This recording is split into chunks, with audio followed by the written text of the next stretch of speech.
Assalaamu calaykum daawade ku soo dhawow xalqadii labaad ee barnaamijka fariimaha quraanka. Barnaamijkaas oo maalin kasta oo Ramadaan ah idinka yimaada barta YouTube-ka uu ku leeyahay kanaalka Qumane, boggiisa Facebook iyo sidoo kale ciwaanka Facebook ee Sakariya Cabdallah Haruun. Fariinteena maanta waxa weeye aayadda 177aad ee suuradda Al-Baqara.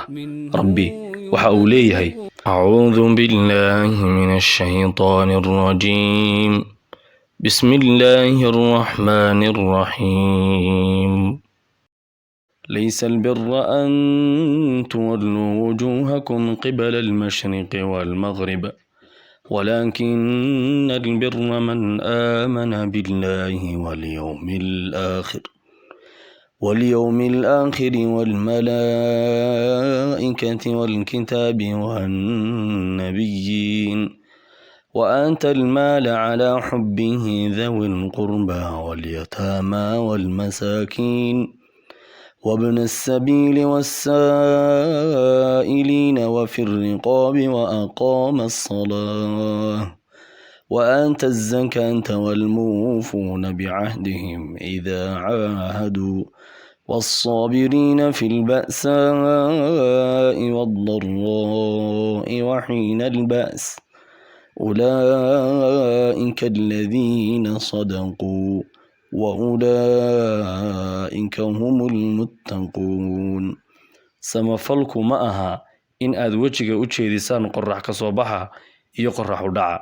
hase ahaatee samafale waxa weeye qofkii rumeeyay Ilaahay, malaa'igta, kitaabka, kutubta Alle, nebiyada oo xoolaha isaga oo jecel siiya qaraabada, agoonta, waxmahaysatada, socotada, kuwa baryootama iyo xoraynta addoomaha, oogana salaada, bixiyana zakada, oofiyana ballankooda marka ay ballamayaan, adkaystana oo sabrana waqtiga saboolnimada. kuwa astaamahaas leh waa kuwa ka run sheegay iimaankooda, waana kuwa dhowrsada. waynu u jeednaa oo alle samafalkii kama dhigin jiho la qaabilo ee waxa uu ka dhigay shaqo la qabanayo oo uu ka horreeyo iimaanku. waxa ay qabanayaan salaada oo ay oogayaan, waxaase ka horraysa aaminaadda Allah. waxa ay qabanayaan zakada oo ay bixinayaan, waxaase ka horraysa rumaynta maalinka qiyaame.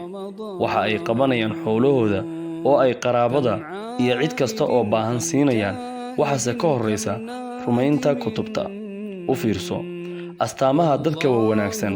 waxa aynu soo sheegnay in ay ka mid tahay in ay sabraan marka ay dhibaato ku habsato. tusaale, dadkeennii habeen hore maalkoodii ku gubtay suuqa Waaheen ee magaalada Hargeysa waxaa la gudboon in ay sabraan, halka ay innagana inagala gudboon tahay in aynu u gurmano. daawade waa inoo berri iyo fariin kale oo ka mid ah fariimaha qotada dheer ee Qur'aanka insha Allah. assalaamu calaykum.